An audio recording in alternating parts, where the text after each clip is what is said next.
Welcome back to another pen talk. Today's subject is going to be Franken pens, Waterman Franken pens. Thank you for sticking with me in my Franken pen experiences. So what prompted me to put these four together was a viewer asked me if I had any spare barrels, sections. He didn't want any nibs. So I put together a selection from my spare parts department. But the viewer never got back to me, so I said, I'll assemble them and put them into pens. So I searched through my caps, found caps that would fit onto the barrel, screw onto the barrel. Those are not necessarily the caps that came with the pens, but something that would make them functional working pens. And these are all functional working pens. This cap obviously never went to this orange barrel. The orange barrel is in very good shape and very good condition. This cap is obviously a newer cap. Doesn't have the age that the barrel did. The barrel was chased like the cap was at one time. The nickel in that clip has seen better days, but I cleaned it up as well as I could. So one of the things that I noticed is that the lever fill on both of these two pens at the end, you got your orange barrel here, you got your wood grain here, not to be confused with the Ripple. Wood grain was an earlier version of the red hard rubber that Waterman used. These both have gold-filled levers, or lever, if you might be from some other place in the world. These here have nickel-plated levers, so levers, blah, blah, blah. So the nickel sometimes is more difficult to clean up, but the gold-filled generally cleans up fairly well, and that has a actual coating of gold metal that has been mechanically adhered to a substrate, usually brass, and there could be a thin piece of nickel in between because the copper and brass tends to go through the gold on top and would lead to tarnishing. And if you put a layer of nickel in between, which is also what is done in a lot of plating, that where you put nickel down, then gold on top of it. The nickel also makes the gold look more shiny. Here we have a catalog from 1918, a Waterman's catalog. And this kind of is similar to the 55 that I have, and as you can see, they have all the models with different pricing on them, and you can see plain or chased is the same price. And if we go down here, we can take a look at the fact that if you want to add a clip, depending upon what material it's made out of, and if you go across here, you'll see that if they add more gold bands, then you get a higher price, and the pen becomes a 3-digit number or 4-digit number, depending upon what they added. Jumping ahead to the 1925 catalog, we'll see again the same series of black hard rubber pens, both chased and plain, and it's mostly the nickel trim. And these are supposedly in real size, so we'll compare the 55 that we've been talking about, and it's pretty close, considering this is a replicated catalog, and who knows how the sizes may have changed. They certainly did a nice job. And this certainly shows the perspective. And the number 8 here is really big. I wish I would have been able to find one during my collecting days, but I did not. So in the 1925 catalog, we now have colors. This is the red one. I've called it orange occasionally, but Waterman calls it Cardinal. And again, it comes in all the sizes, and this is mostly all with gold-filled trim, which is what I talked about in my reviews. And if we flip over, we'll see the wood grain series. Again, the same size series, and again, these are with gold-filled. So these were an upscale to the black ones, which were mostly nickel trim, and appropriately were a few dollars more in cost back in 1925. Jumping ahead to 1933, we now see the Ripple show up. And again, these were the upscale pens, but we're still talking similar pricing that we saw in the 25 catalog. And this is the last catalog I have that has hard rubber pens in it. When we jump into 1938, they're all celluloid pens that they are selling. So it's a little history. Hopefully it helps you put these pens in perspective. So these are my selections. These are all inked up and ready to write. So I also want to show you some of the varieties of nibs. And these are all 55s. As I try to get the camera to focus on the end of the barrel. I don't have my normal light, so as you can see, it's a 55, and you can see that nice wood grain swirl. Going to the orange one.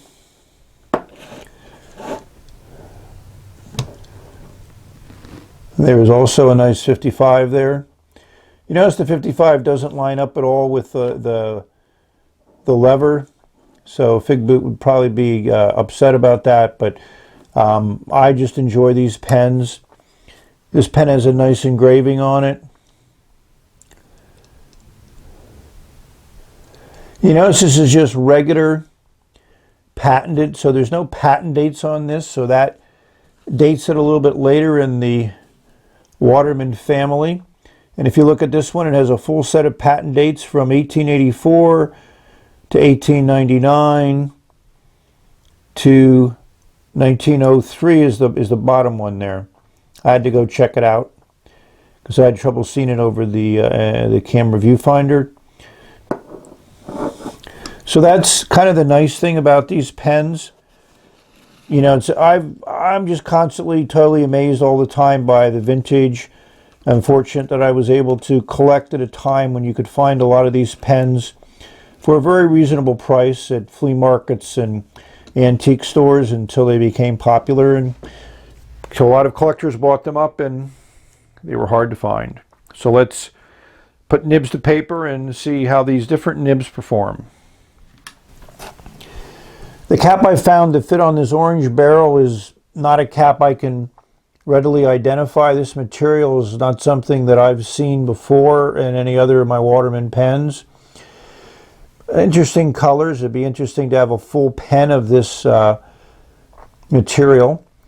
The clip and cap band were quite corroded. I cleaned them up as well as I could. I'm not an aggressive restorer.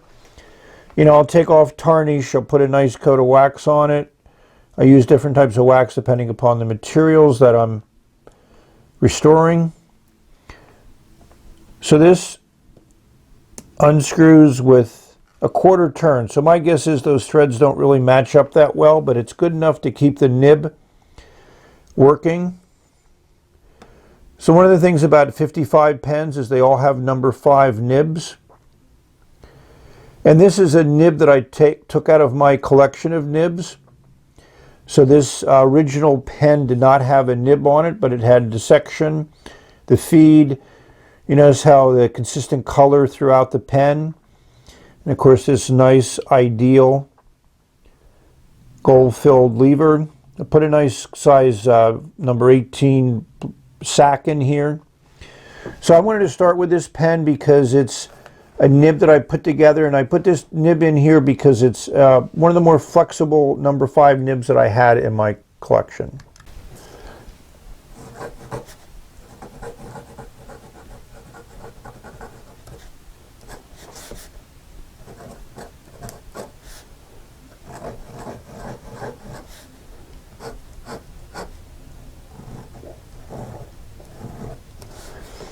This lays down a very wet patch of ink, which is very typical of these Waterman pens from the 20s and 30s.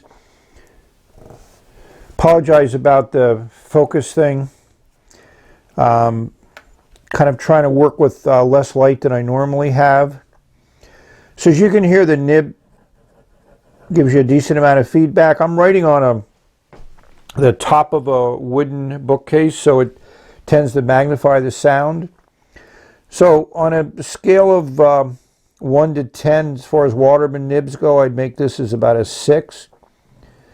You know, it's a little flexible, but it requires a little bit more pressure than some of my other nibs to write with, and it certainly could be smoother. One of the things that Waterman nibs all have in common that I think is they just require light pressure to write. So if you write with light pressure, you generally get a really fine line. So you may ask what ink this is. So this is my Pelican Smoky Quartz.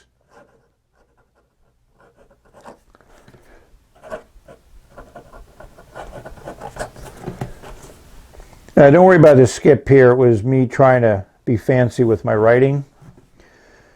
So the other thing that's nice about Waterman nibs is you can write really small.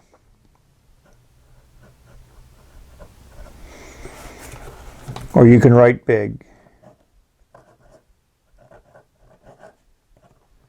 It's not bug, it's big. So that's one of the things that I don't think you're going to find much in any modern nibs like that. So let's move on to another pen.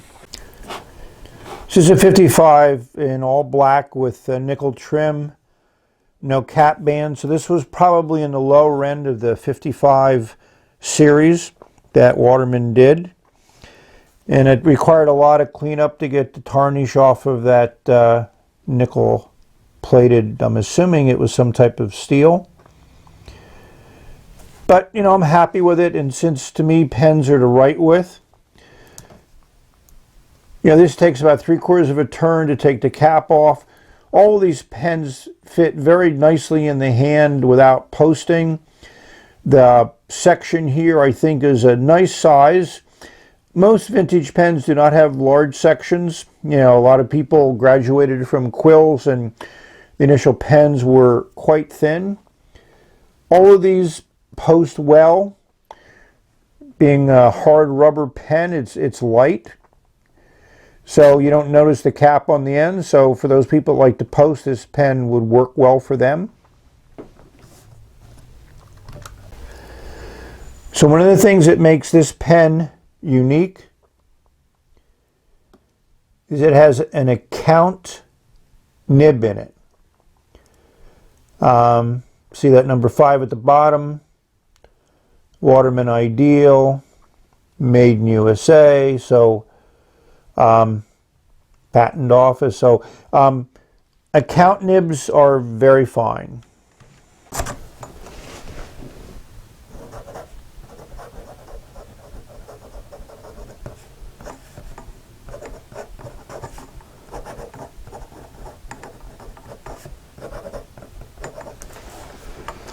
I think you can hear right away that this nib is actually smoother than the other nib.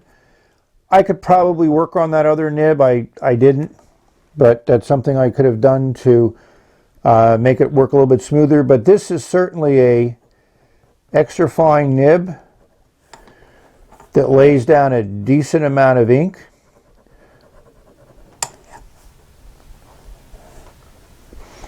This is Siechen-Kruschner Dark Orchid. I just thought that was a cool ink to put in this pen, which probably warrants a nice permanent black ink, being an accountant pen. So as we talked about before, you can write very fine with this, very small. It works well with that in mind. So for those people that like fine nibs, you might want to look for these pens. There is absolutely no flex. This is a real nail, so that's going to write consistently. It writes up, it writes across, it writes down, it writes left to right. So this is a very forgiving nib from that perspective. And I think this ink color works well in the pen. So this is a Franken pen in the true sense of the word. You have a barrel here probably from the early 20s. And you have a cap here from the late 30s, could be even early 40s. This is kind of like a number 7 cap. You have that nice little concentric rings here, that kind of a pyramid finial on the top of the cap. This clip has been worked on a lot by other people. They seem to have wanted to bend it, but I was able to get it to work fairly functionally. This type of material cleans up pretty good. The most problem you'll find with these is maybe some teeth marks at the end.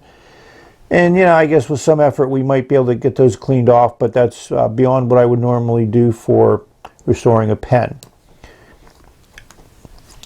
A little bit over a half a turn to unscrew it. So this pen has the original nib, at least the original nib from my perspective. But if you look at that, that's bent down quite a bit. So my feeling is that this nib has been modified by one owner. Maybe they modified it, or they took it to a pen store, stationery store, to modify it. But it has a different writing style because of the way that nib has been bent.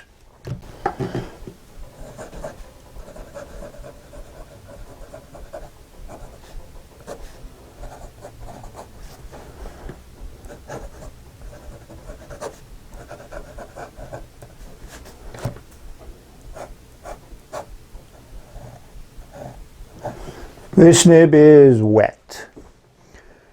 You can hear from the sound that it's fairly smooth. I mean, even with no pressure, it lays down a phenomenal amount of ink. Yeah, it is beyond compare. So this is Robert Oster, Lake of Fire. Looks pretty blue there. So I just wanted to kind of touch base on the variety of vintage that you can get, and this is just kind of like a little slice through some of what I have and how I've worked with it. Doesn't flex as much as some other nibs might, but it certainly has a phenomenal flow.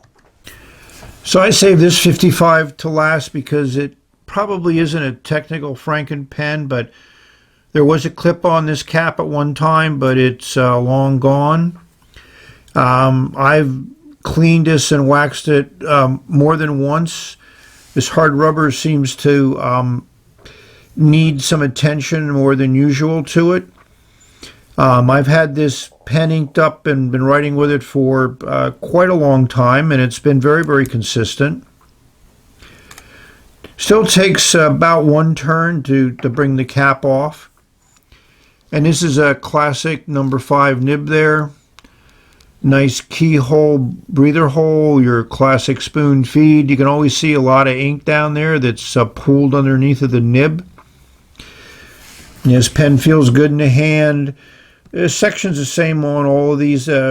Waterman was very consistent in their models. When they call it a 55, it was a 55.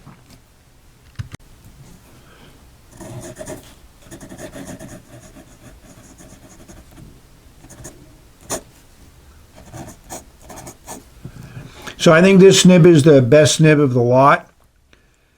This is smooth, extremely wet, and as you can see, it flexes and lays down a lot of ink.